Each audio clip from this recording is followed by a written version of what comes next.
이진우의 손에 잡히는 경제.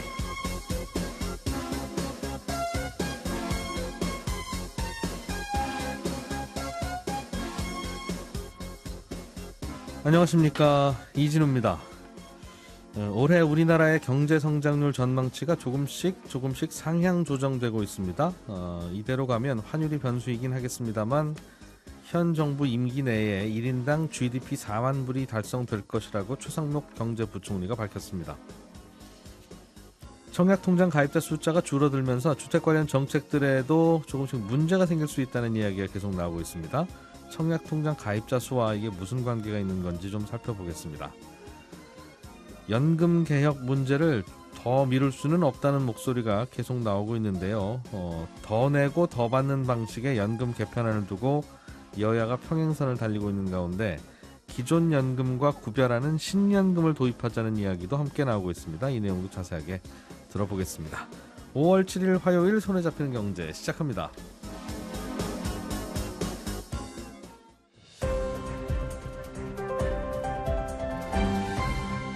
이진우의 손에 잡히는 경제. 네, 오늘은 송현서 서울신문기자 그리고 남국민, 김치형 두 분의 전직 기자님들, 현직 경제뉴스 큐레이터 이렇게 해서 세 분과 함께 오늘은 경제뉴스도 재미있게 풀어보겠습니다. 세 분 어서 오십시오. 네, 안녕하세요. 자, 우리나라 경제 성장률 네. 전망치가 조금씩 올라가고 있습니다. 그래서 정부도 전망을 좀 높여보려고 검토하고 있다, 이런 발언이 있었군요. 그렇습니다. 얼마 전에 이제 OECD가 우리나라 올해 경제 성장률 전망을 올렸습니다. 2.6%로 2.2%에서 0.4%포인트로 올렸거든요. 지금 최상목 경제부총리가 아시아개발은행 연차 총회 참석차 해외에 나가 있는데요. 해외에서 기자들과 만나서 뭐 이런저런 얘기를 꽤 많이 했습니다. 그러면서 그 안에서 정부도 지금 지난 1월에 발표했던 경제정책 방향에 들어있던 올해 성장률 전망 2.2%를 높일 생각을 하고 있다. 조만간 높일 것이다. 이렇게 얘기를 했거든요. 근데 구체적인 수치는 얘기를 하지 않았고요. OECD가 내놓은 2.6%와 큰 차이가 없을 거다, 이렇게 얘기를 해서 아마도 2%대 중반으로 올해 경제 성장률 전망을 정부도 올릴 것으로 보입니다. 얼마 전에 발표된 우리나라 1분기 GDP, 1분기 네. 경제 성장률 전이 생각보다는 잘 나왔어요. 그렇습니다. 전분기 대비 1.3% 나왔는데요. 아이고 뭐 1.3%가 잘 나온 거야, 이렇게 말씀하실 수가 있는데 이게 전분기 대비니까. 네. 그리고 시장에서는 한 0.5% 내외에 성장할 거라고 보고 있었거든요. 근데 시장 예상을 지금 2배 이상 웃돌았기 때문에 사실은 굉장히 깜짝 놀란 수치였습니다. 그래서 수출 덕분이죠, 수출? 네. 수입은 줄고 수출이 늘었고요. 특히 반도체가 좀 많이 작용을 했고요. 반도체 경기가 좋아졌고요. 정부가 좀 더 반겼던 거는 민간 소비가 전분기 대비 0.8%가 늘었다는 거였어요. 그러니까 정부가 지출을 그렇게 많이 늘리지도 않았는데, 야 봐봐, 민간 소비가 늘고 있잖아. 이제 우리도 수출과 민간이 같이 성장하는 동반 성장으로 가고 있는 거야. 뭐 이렇게까지 해석을 좀 했거든요. 근데 다만 이제 이창용 한흥 총재는 이때 자신들도 좀 놀랬다. 1.3%가 나와서 예상보다 높게 나와서. 근데 다만 왜 그랬는지를 좀 더 면밀히 지켜봐야 될 것 같다라는 얘기는 하긴 했습니다. 근데 어쨌든 최 부총리도 1분기 경제 성장률 전망이 잘 나왔고 반도체 등 수출이 좀 살아나고 있기 때문에 조금은 기대를 좀 해봐도 되지 않겠느냐라는 차원의 얘기를 했고요. 다만 이제 기자들이 너무 낙관적으로 보는 것 아니냐라는 질문을 했거든요. 그랬더니 경제 주체 심리에 도움이 된다는 생각을 가지고 지표의 긍정적인 측면을 부각하기는 한다. 하지만 경제 지표만 놓고 모든 것을 낙관적으로 판단하고 있는 것은 절대 아니다. 또 이렇게 얘기를 했습니다. 네. 1인당 GDP 4만 달러 시대가 올 거다. 뭐 그런 얘기 언젠가는 오겠죠. 언젠가는 올 텐데 이제 발언을 보면 현 정부 임기 안에 온다. 그러니까 3년 내란 얘기죠. 계산해 보니 이제 그런 얘기 같아요. 근데 이거는 좀 희망사항에 가깝다라고 저는 보는데요. 목표가 그 정도 된다라고 보시면 될 것 같습니다. 왜냐하면 뒤에다 조건을 달았어요. 변수가 경제 회복 속도하고 환율이라고 얘기했거든요. 근데 이거 말고는 사실 그렇지 않습니까? 이렇게만 경제 회복 속도와 환율이 도와주면 네. 5만 달러도 가죠. 네. 네. 뭐 그런 얘기이기 때문에 뭐 좋다면 우리가 얼마든지 4만 달러도 갈 수 있다라는 긍정적인 목표치를 제시했다라고 보시면 될 것 같고요. 다만 이제 정부가 희망적으로 경제 성장률 전망도 높이고 뭐 1인당 GDP 4만 달러 얘기도 하고는 있지만 사실은 적신호도 없지는 않습니다. 왜냐하면 1분기에 반도체가 좀 살아났다고는 하는데 반도체를 제외하면 1분기 제조업 생산은 마이너스고요. 반도체도 최근 들어서 조금 주춤한 모습입니다. 어제 또 최태원 SK그룹 회장이 발언을 한 게 오늘 뉴스에 많이 나왔는데요. 반도체 호황이 그렇게 오래가지 않을 것이다라는 발언을 했습니다. 롤러코스터 장세가 좀 이루어질 것 같다라는 발언도 했거든요. 그래서 반도체가 죽었을 경우에 올해 하반기 우리 경제에 미칠 영향도 생각을 해야 되고요. 또 정부가 민간 소비 증가했다고 굉장히 반가워하긴 했는데 이 민간 소비 증가에 착시 효과가 좀 있다라는 분석도 좀 나오고 있어요. 이게 뭐냐면 GDP 계산에 내국인의 해외 소비도 포함이 되거든요. 그러다 보니까 해외 나와서 우리가 관광객들이 카드로 쓴 지출 이런 것들도 민간 소비에 잡히다 보니까 올해 1분기에 많이 나갔다 이거죠? 네, 올 1분기 국내 해외 관광객이 742만 5천 명이에요. 12월에 652만 명보다 훨씬 늘었거든요. 그러다 보니까 해외에서 쓴 소비가 성장률에 잡히면서 내수 효과가 과도하게 반영된 것 아니냐라는 풀이도 지금 좀 있어서 왜냐하면 실제 산업활동 동향에서 1분기 소매 판매는 도리어 전분기 대비 0.2% 감소했거든요. 그 얘기는 저희가 체감하는 경기하고는 또 완전히 다른 얘기잖아요. 상인들한테 물어보면 0.2 줄었어요라고 네네. 얘기하는데 돈 쓴 분들한테 물어보면 우린 잘 쓰고 있어요. 꽤 썼어요라고 네네. 한다면 어디다 쓴 거야? 라고 생각할 때 나가서 쓰신 거다. 네. 그렇군요. 그래도 수출 덕분에 좀 많이 올라온다 이거죠. 그래도 아주 나쁜 상황은 아니다 이렇게 말씀드릴 수는 있습니다. 네. 여기 경제 성장률이라고 하는 게 그래서 이게 사실 정부가 이걸 어떻게 움직일 수 있는 게 또 아니다.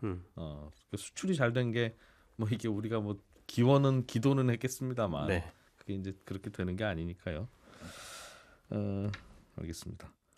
기획재정부 장관이랑 기자들이 만났는데 별 얘기할 게 없었나 봅니다. 경제 성장률 수치 가지고 네. 어떻게 전망하느냐라고 하는 건 이건 장관이라고 더 잘 전망할 수 있는 건 아닌데. 그래서 전반적인 이제 그 경제 흐름과 관련된 부분에 대한 얘기가 좀 많았던 것 같습니다. 예, 외식 물가가 많이 오른다. 그래서 걱정이다라는 뉴스도 우리 연휴에 좀 나왔더군요. 네네. 예, 연휴에 아마 가족들하고 외식 한두 번씩은 하셨을 것 같은데요. 아마 물가 보시고 깜짝 놀라신 분들도 많았을 겁니다. 지금 외식 물가 상승률이 소비자 물가 상승률 평균을 웃돈 게 35개월째 이어지고 있거든요. 예. 그러니까 소비자 물가 상승률이 지난 4월 2.9%로 2%대에 들어섰다고 반거는 하고 있지만 외식 물가는 좀처럼 좀 잡히지 않고 있다 이렇게 볼 수가 있겠습니다. 예. 4월에도 소비자 물가 상승률보다 0.1%포인트 높은 3%가 나왔어요. 외식 물가 같은 경우에는. 물론 최근 들어서 그 격차가 좀 좁혀지고는 있는데 거의 3년간 소비자 물가 상승률을 외식 물가 상승률이 웃돌다 보니까 사실 서민들이 체감하는 물가는 굉장히 비싸죠. 세부 품목을 보면 떡볶이가 5.9%로 4월 달에 가장 많이 올랐고요. 비빔밥도 5%대, 김밥, 햄버거 등도 5%대로 가격이 올랐다. 쉽게 떨어지지 않고 있다 이런 얘기고요. 뭐 예. 떨어지진 않을 것 같습니다. 근데 이제 오르지만 않았어도 좋겠다 이런 거 아니겠습니까? 근데 어떻게 외식 물가가 안 오르죠? 인건비 올리고 다 올리는데. 네. 그래서 저도 이 뉴스 봤는데 아니 외식 물가가 오르는 게 당연하고 점점 사람값이 비싸지는 나라에서 사람들 서비스가 추가되어야 하는 외식 물가가 안 오르는 게 이상하고 안 오르는 게 걱정이지. 외식 물가 오르는 만큼 연봉도 올라줬으면 좋겠다라는 얘기 아니겠습니까? 이게 뭐 4월 달에 5%씩 오르는데 예. 우리는 한 달에 월급이 5%씩은 안 오르지 않습니까? 이게 1년 전과 비교한 거 네, 아니겠나요? 네, 네. 그렇잖아요, 그죠? 네, 맞습니다. 그러니까 뭐 근데 이제 연봉도 1년 전보다는 그 정도는 오르겠죠. 네. 프랜차이즈 업체들이 계속해서 가격들을 하반기에도 올릴 생각을 가지고 있는 것 같아요. 그래서 예. 지난 3월에 농림축산식품부에서 차관 주제로 식품 외식 관계자 불러 모아가지고 물가 안정을 위해 적극 협조해달라고 얘기는 하고는 있는데 하반기에도 여전히 물가 인상 압박이 있을 것 같아서 서민들 생활이 조금 계속해서 어려울 것 같다. 이런 뉴스로 풀이하면 되겠습니다. 아유 물가 올라서 걱정이고 큰일입니다. 잘 됐으면 좋겠어요 하고 넘어가면 분위기 좋은 건 저도 아는데 네. 한마디 하고 싶은 건 한쪽에서는 우리 인건비 좀 올려야 된다. 그래야 근로자들이 잘 살 수 있다라는 얘기하고, 또 한쪽에서는 외식 물가 오른다고 걱정하면 그럼 식당에서 일하시는 분들은 그럼 근로자가 아닌가부터 시작해서 네. 다 걱정스러운 건 이해는 되는데, 주말에 어떤 뉴스를 봤더니 5인 가족이 이제 어버이날이고 하니까 시장 시내 나가서 좋은 음식점에서 소고기 등심을 먹으면 50만 원 나온다. 이래가지고 어디 외식하겠냐, 이제 그런 뉴스가 나왔다가 도마에도 오르더군요. 네.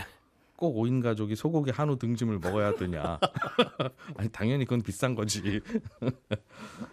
그런 양쪽의 토론이 뜨겁던데, 아무튼 그런저런 중요한 지표들 잘 짚어주셨고요. 송현석 기자님 준비하신 소식은 전셋값이 계속 오르고 있다. 네. 이야기. 지난 1일에 한국부동산원이 발표한 3월 전국주택가격 동향 조사를 보니까 서울 아파트 전셋값이 0.32% 상승을 했습니다. 직전 달에는 0.22% 올랐었는데 상승폭이 좀 더 커졌고요. 올해 누적으로는 이제 0.85% 올랐거든요. 예. 그러니까 전셋값이 이렇게 빠르게 오르고 있는데 사실 전세에서 매매로 넘어가려는 수요는 그렇게 빨리 오르고 있지는 않습니다. 아무래도 여전히 집값이 높은 수준이고 아직은 매매로 넘어갈 정도로 전셋값이 부담이 되진 않는다라는 이유 때문이다라는 분석들이 있고요. 또 고금리가 이어지는 상황에서 이자 부담도 여전히 큰 상태고 대출 규제도 점점 심해지고 있으면서 이제 자금을 조달하는 게 어렵기 때문에 선뜻 매매로 넘어가지 못한다는 거죠. 그리고 전세 물건 자체가 많지가 않습니다. 지난달 29일 기준으로 서울 전세 물건이 29,700여 건인데 이게 2년 전보다 이제 2년 만에 다시 2만 건대로 좀 떨어진 거거든요. 근데 전세값이 앞으로 더 오를 거라는 예상이 시장에 있기 때문에 만기가 이제 돌아온 세입자들은 뭐 새 집을 찾기보다는 기존의 전셋집에서 재계약을 하는 경우가 더 많은 것으로 보입니다. 또 다른 이유로는 예정된 입주 물량이 새 집에 대한 입주 물량이 적다는 것도 이 전셋값을 올리는 원인 중에 하나로 꼽히는데 일단 서울에서 5월에는 입주 물량이 0입니다. 전혀 없고요. 6월에는 약 1,300가구, 7월에는 약 600가구, 8월에는 1,200가구가 다거든요. 하반기를 다 합쳐도 5,500가구가 조금 넘는 수준입니다.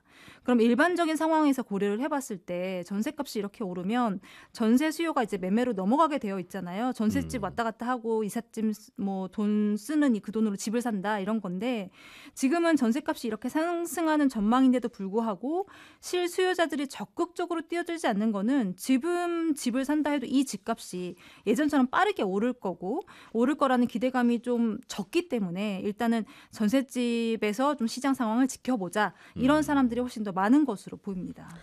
그러게요. 그러니까 전세는 오르고 있고 집값은 아직은 오르고 있지 않다. 근데 이제 전세값하고 집값하고 사이 그 갭이라고 하는 게 자꾸 줄어들면, 예를 들면 집값은 7억인데 전세가 5억이나 하네. 서울 같은 경우에. 네. 그러면 야, 나는 어차피 5억은 쓸 거 아니야. 전세로 살든 집을 살면 7억, 집을 사면 7억 쓰는 거고 전세 살면 5억 쓰는 거니까. 네. 어차피 5억은 그럼 쓰는 건데 2억만 더 보태면 집값 상승까지도 내가 누릴 수 있는 건데. 그렇죠. 7억짜리 집이 움직이는 집값 상승을 이제는 내 집으로 사야 갈 되는 수 건가? 있다. 이제 하는 생각을 자꾸만 하게 되시면서 이제 집값도 이제 들썩들썩하게 되는 거겠죠. 네.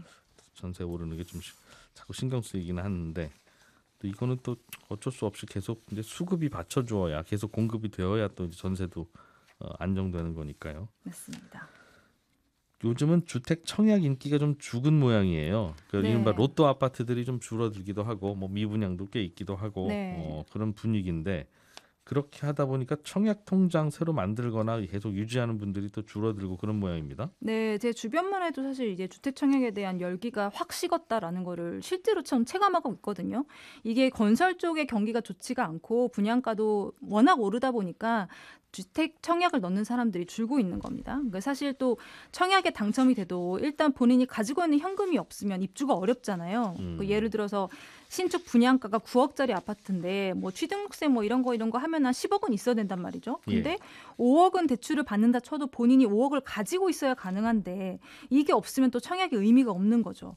그런데 이렇게 청약 저축이 줄어들게 되면 문제는 주택 도시기금 자금도 줄어든다는 겁니다. 우리가 청약통장에 붙는 돈을 가지고 주택 도시기금이라는 기금을 만드나 봐요? 네, 맞습니다. 이 주택 도시 기금이라는 게 청약저축 납입금이나 뭐 건축 인허가, 부동산 소유권 이전 등기 때 하는 우리가 매입하는 그런 국민주택 채권 이런 판매액을 모아서 조성을 하고요. 예. 이 돈으로 저희가 어제 얘기했던 신생아 특례 대출이나 뭐 디딤돌, 버팀목 대출로 이제 다시 쓰는 거거든요. 예. 근데 2021년 말 기준으로 주택 도시기금 조성액이 117조 원 정도 됐었는데 예. 2년 동안 21조 원이 줄었습니다. 근데 여기서 이제 이 청약저축이 감소세가 굉장히 큰 편이라는 거죠. 청약통장 깨고 네. 새로 가입 안 하고 네. 쓰는 돈은 슬슬 많아지고 그렇죠. 하면서 주택 도시기금이 줄어들고 있다. 네, 그러니까 주택 도시기금을 써야 할 곳은 계속 늘어나고 있는데 사실 들어오는 돈은 점점 줄어들고 있다는 거예요. 근데 이게 또 신생아 특례 대출 재원뿐만이 아니라 PF 대출을 못 받는 주택 사업장을 공공지원 임대주택으로 전환할 때도 쓰고요. 오래된 저층주택 같은 것들을 정비하거나 편의시설을 설치할 때도 이런 걸 쓰는데 예. 이 돈이 계속 줄어들고 있는 겁니다. 그래서 지금 어제 말씀드렸듯이 신생아 특례 대출 같은 경우는 한도를 더 높여서 더 많은 사람들한테 지금 혜택을 주겠다라고 하는 게 정부 방침인데 청약 해지 비중이나 가입 비중이 계속 이렇게 조금 문제가 생기면 주거복지 재원도 결국은 줄어들 우려가 있는 게 아니냐라는 이제 말들이 나오는 거죠. 네. 있던 돈이 줄어드니까 신경은 좀 쓰이겠습니다만 아직도 100조 원 가까이 되는 돈이 잠자고 있는 것도 우습네요. 네. 95조 원 정도 있습니다. 그러니까 국민연금 기금 쌓아놓은 게 한 1,000조 원 된다고 들었는데 네. 100조 원은 또 여기에 잠자고 있으니까 네. 이 돈 사실은 안 모아놨으면 청약통장이라는 개념으로 안 모아놨으면 다 소비로 돌았을 거 아니겠어요. 소비로도 돌고 그렇죠. 그러니 네. 야, 이거 이렇게 돈 놀리는 건 맞나 하는 생각은 좀 들고 다만 네. 그 규모가 줄어들고 있다. 알겠습니다. 청약제도는 또 언제 어떻게 바뀔지 모르니까요. 그렇죠. 저도 가능하면 안 깨시고 만들어 두시는 게 좋다고 말씀드리는데 또 거기에 목돈 모여 있으면 네. 안 깨기도 또 불편하죠. 예, 그게 또 없을 때는 또 아쉬우니까. 자, 남국민 큐레이터가 준비해 오신 소식은 국민연금 개혁안 이야기인데 네. 이거 무슨 얘기 좀 나오고 있습니까? 사실 뭐 이게 하루 이틀 얘기가 아니어서 어떻게 흘러가는지 잘 모르겠다는 분들 많으세요. 뭐 되겠냐 이런 분들 많으신데 지난달에 일단 국회 이제 연금특위에서 공론화위원회라는 곳에서 이제 더 내고 더 받는 안을 제안을 한 겁니다. 이게 뭐 확정된 건 아니지만 이 위원회에선 이게 좋은 것 같습니다라는 의견을 낸 거예요. 그래서 지금 정치권에선 이 안을 두고 얘기를 하고 있는데 그 와중에 이제 정치권에 새로 떠오른 방안이 이제 신연금 분리 방안이라는 건데요. 연금을 좀 나누자는 건데 쉽게 말해서 지금 20, 30대 청년층을 대변하는 정치인이나 정당들이 지금 적극적으로 주장을 하면서 예. 지금 이 안이 급부상을 하고 있습니다. 이게 사실 2개월 전 이미 KDI에서 이제 국민연금 구조개혁 방안이란 이름으로 단일안을 낸 거예요. 근데 그게 이제 더 내고 더 받는 난리가 나는 것이 속칭. 이게 다시 주목받으면서 갑자기 이제 메뉴를 바꾸자는 얘기가 나오면서 부상을 하는 겁니다. 그러니까 여러 가지 문제가 더 내건 덜 받건 덜 내건 덜 받건 하여간 네. 지금의 20, 30대는 열심히 내기만 하고 네. 나중에 우리가 받을 때 과연 돈이 남아 있냐. 그렇죠. 그때 고갈된다고 하던데 그때 세금을 그럼 결국 우리가 또 내야 되는 건데. 그렇습니다. 우리는 평생 50, 60 세대 먹여 살리다가 네. 우리가 또 돈 받을 때 되면 우리 거는 우리가 마련해야 된다는 그런 얘기냐. 그렇죠. 뭐 이게 뭐냐 이게 도대체. 사실 이 논의를 왜 끝나고 그럼. 나서야 다시 그게 난리가 나는지 참 아쉽지만 네. 쉽게 말해서 지금 이제 공론화위원회 안으로 보면은 지금 이제 태어나는 학생들 아이들 같은 경우에는 미래에는 그러니까 국민연금으로만 소득의 3분의 1을 내게 생겼다는 거예요. 소득세 이런 걸 빼고요. 그러다 보니까 이건 말이 안 된다. 그러니까 좀 다른 방안을 확실히 찾아보자 뒤져봤더니 2달 전에 KDI에서 단일안을 내놓은 게 있는 겁니다.